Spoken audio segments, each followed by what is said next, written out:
This shows how to repair a Digistat receiver for a central heating system. Boiler's fine, boiler works, sender unit works, and the receiver appears to be working. So this shows how to diagnose and repair one of these boxes.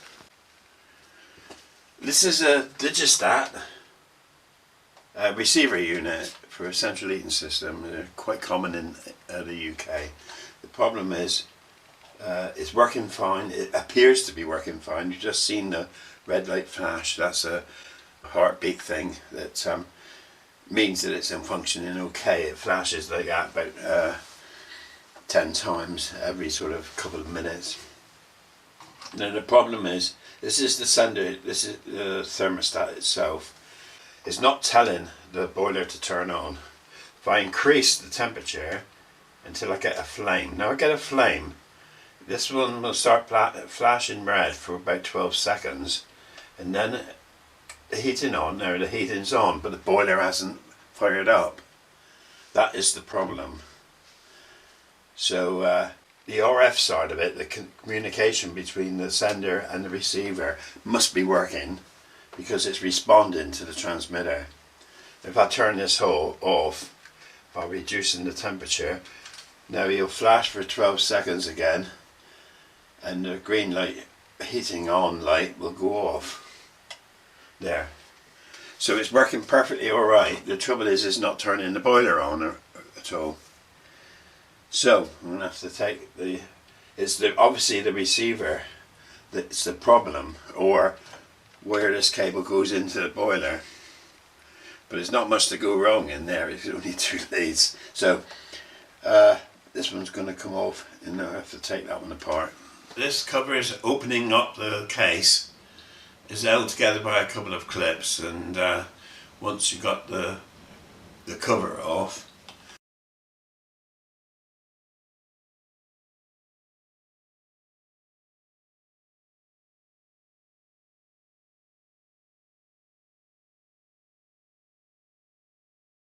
and don't lose the buttons or the little rubber inserts. Then just remove the printed circuit board itself from the little spring clips. You won't get a shock because there is a 1 mega ohm resistor across the main capacitor which will discharge it.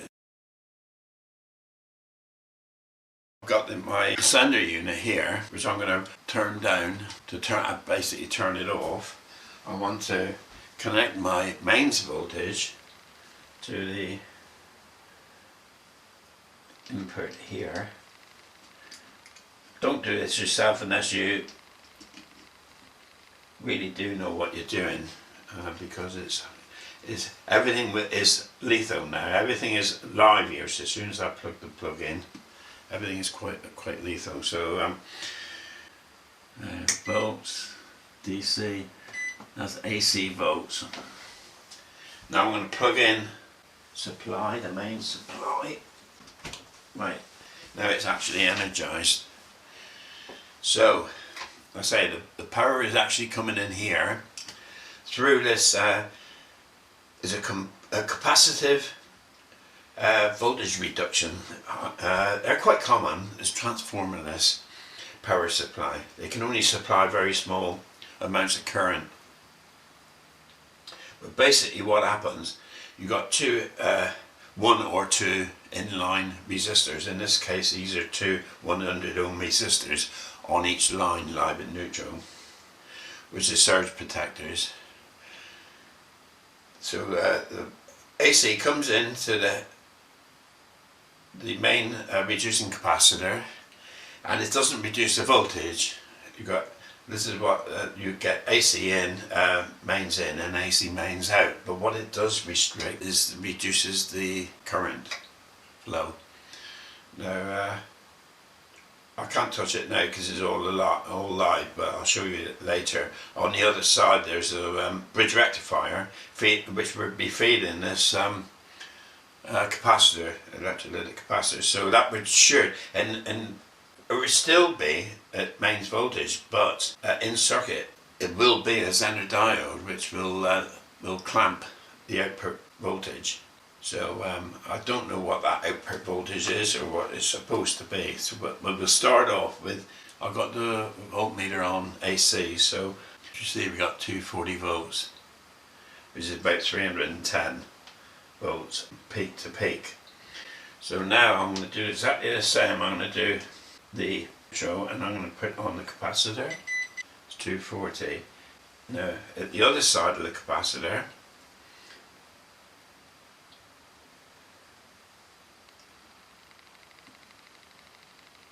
see 19 volts. Okay, so now what I want to do is if I go back to DC voltage, that's DC voltage. Now I want to measure the voltage across this capacitor here, which is 15, 15.6 volts. Okay, well, I don't know if you've actually seen it, but earlier on, I'll show you in a minute. It's a 24 volt relay. Now the relay, if I measure the voltage across the relay, bearing in mind the signal's off, so the voltage across the relay is 0. Basically, it's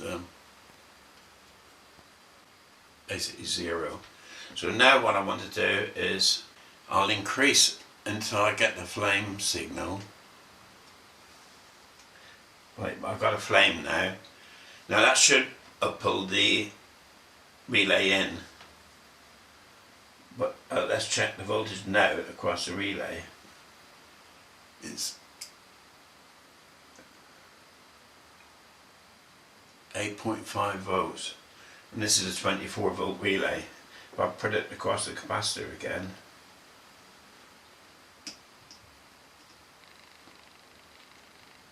we've got 12.8 across the capacitor, but only 8 volt drop across the coil. 8.5 volts. Now I'm going to try to zoom in with my camera here. Okay, that is the relay. Now I'm going to increase the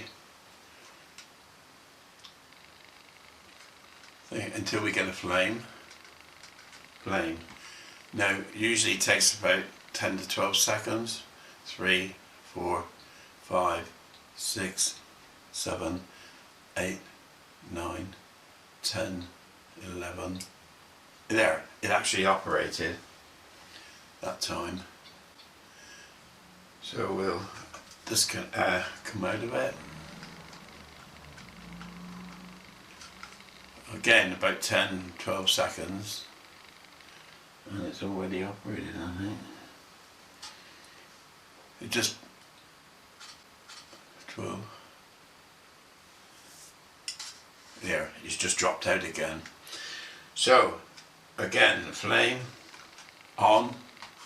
1, 2, 3, 4, 5, 6, 7, 8, 9, 10, 11, 12, about now. Here he goes. He's actually operating. See, this is the problem. It's sometimes it operates and sometimes it doesn't. And unfortunately, I was filming and it moved, but it didn't actually pull in. But I can physically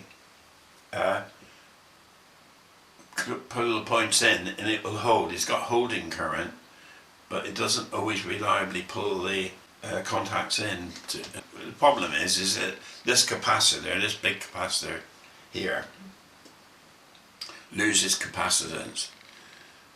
Basically now I'm going to look it up and see if I can find a capacitor to replace this one, and when I take this one out we'll check and to see what the capacity is.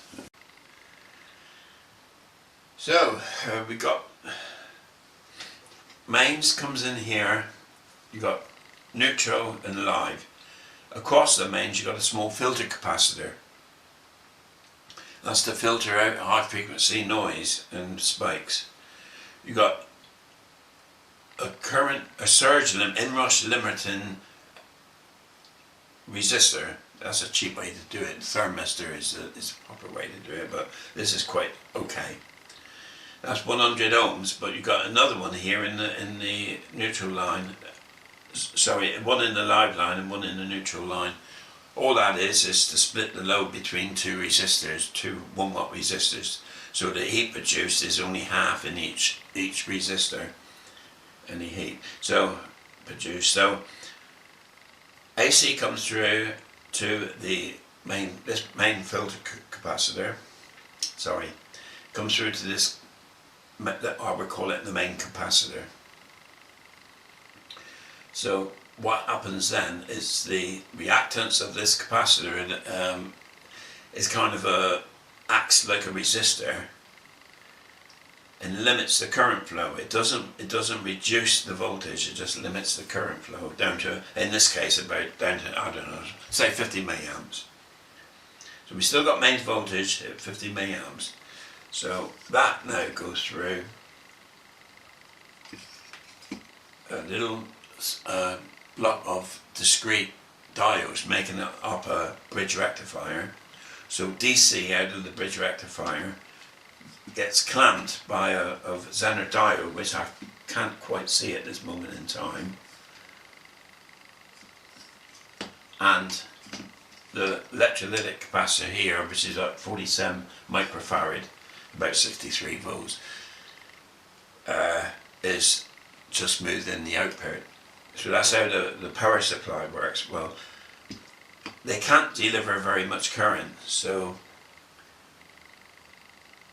and this one's on all the time, subjected to mains fluctuations of the AC signal. So over a period of time, he loses capacitance. And this one appears to be running, just delivering enough current to operate the relay. It still supplies the circuit. That's why all the lights are still functioning as per normal, but it can't quite pull the relay in. It just haven't got enough to pull the relay in, and this is what I think we've been experiencing. So right, so now I'm going to replace the filter capacitor. So I've gone through my toolbox and I've come up with these here, which is this is what I use to replace. They're physically smaller, but no problem. Be interesting actually to see if we can measure these on the meter. Let's just check on the new one and see what we got here. 0.68, 0.68, so that's spot on. That's actually 0.68 microfarads. These are X2 rated capacitors, mains rated capacitors, which are like I don't know, 275 volt AC. But in the meantime, here and now, what we're going to do is pull this old capacitor off.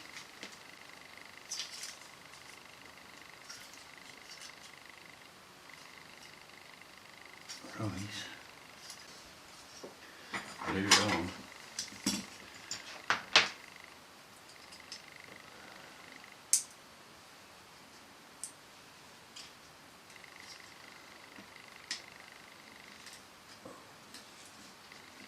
Goes. Bit silly, isn't it? No need for that. Okay, right.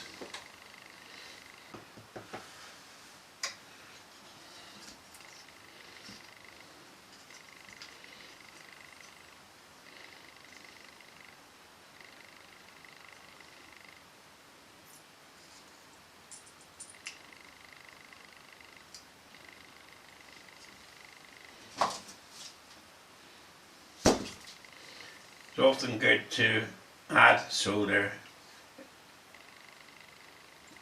that way it flows better.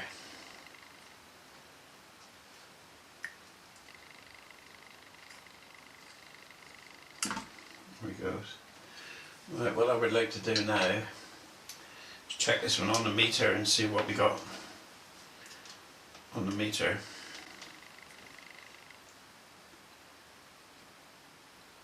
0.35 microfarad, which it should be 0.68. So that's why it's not working.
fine.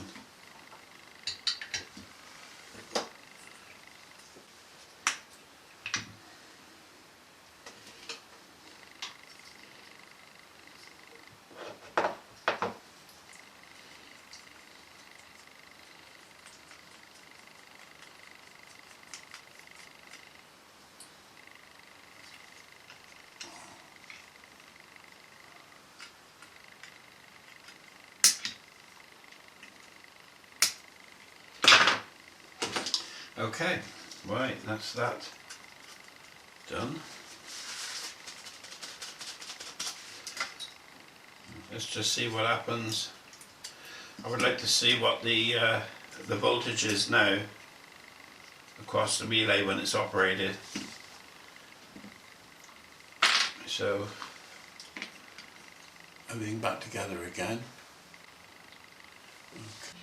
Okay, so we put the meter back to volts, DC volts.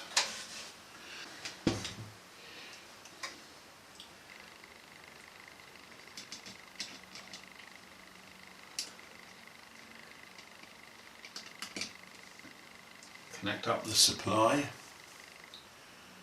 and plug it in.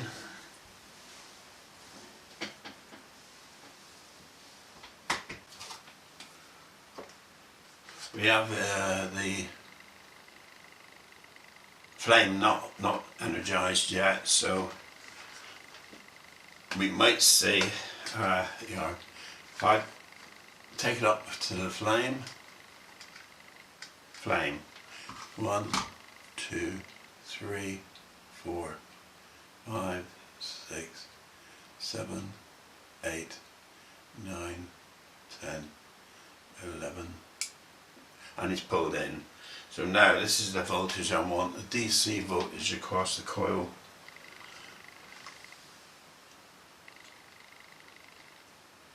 Twenty-one volts on a 24 volt coil.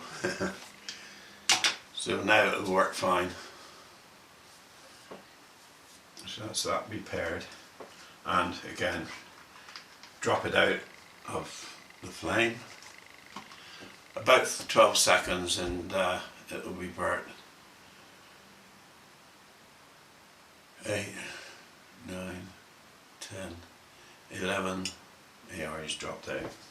Good, it's working. All I've got to do now is put it back together.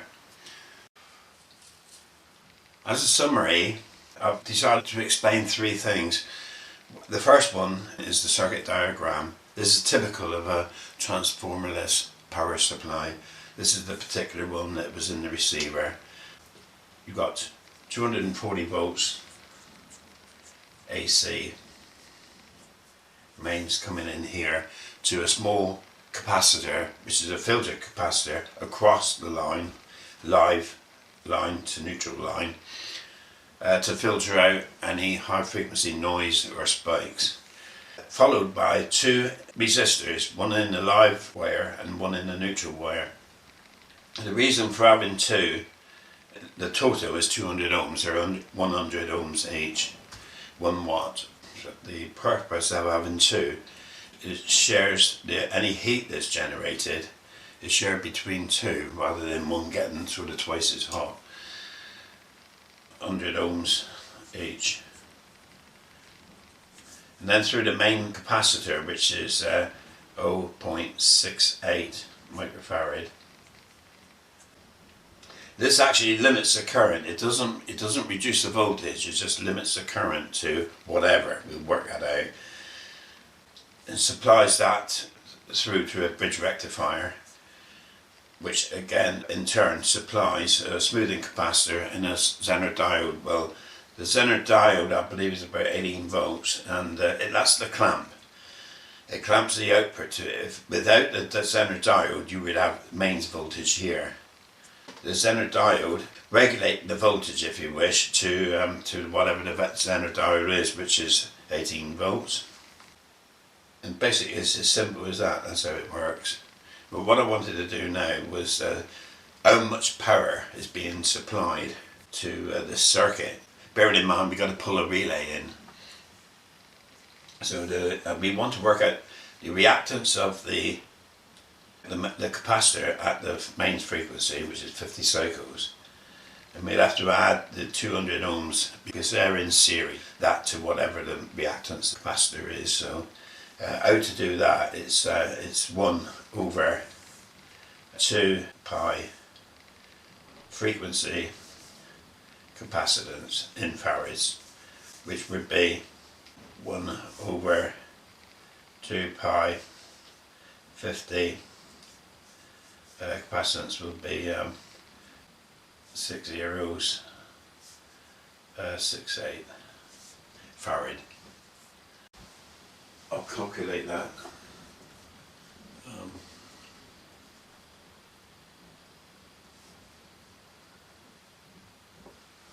We got right. The reactance is 4681 ohms. So the reactance is 4681 ohms, so 4681. Now we need to add the 200 ohms for the two resistors, making that a total resistance of 4881 with resistors. The mains voltage is 240 volts, so divided by resistance will give you 49. So the power supply is capable of supplying 49.2 milliamps. Let's say 49 milliamps. Okay, that's what should happen. 50 milliamps is pretty good. I know that would effectively operate the relay, but what we ended up with here was actually a 0.35 microfarad. 1.35. So I plugged that into the calculation, and now the reactance 9094, say 9,000 ohms. Total resistance is 9294, where it was 4881 before, and the supply current is 25.8, so say 26 milliamps. That is marginal. It's already supplying the circuit, so I've probably taken 1 milliamp to supply the logic and the RF board. So where it needed, it was supplying, when new, it was supplying 49 milliamps, it's now only supplying 26, which is almost half. So that was all I wanted to put across. Now the next thing I wanted to mention was I like to know what's gone wrong. I like to diagnose, but there is a shortcut to all this. You don't need to go through all this in this particular circumstance, because if you remember when we checked the receiver when it was on the wall, if you go up close and increase your sender unit until you get a flame showing, it'll pull the relay in, or it won't pull the relay in, depending on the condition of this capacitor. So flashing red for about 12 seconds. And then the heating on, now the heating's on, but if everything appears to be working, the lights are coming on, then you find there's no click, you can't hear a click, then it's almost certain to be this capacitor needs replacing. It's just a shortcut. You don't have to go through what I've just gone through. I just wanted to do that to explain exactly why it wasn't working. That's the way I like to do things. So that's the second thing, was that there is a shortcut to all this. And oh yes, and finally, to get a replacement capacitor, you can go on places like eBay, get an X2 rated capacitor, which is what, 375 volts AC. You must get an X2 rated capacitor, and that's it. It costs about possibly £1. On eBay often you can get it with free shipping, so it's a very inexpensive repair. And it's very easy to do the diagnosis because, like I say, there is a shortcut. Just simply listen for the relay actually clicking in and dropping out. If it's not clicking in and dropping out, then the power supply isn't good enough to pull it in, which means that the capacitor's gone. So basically that's it.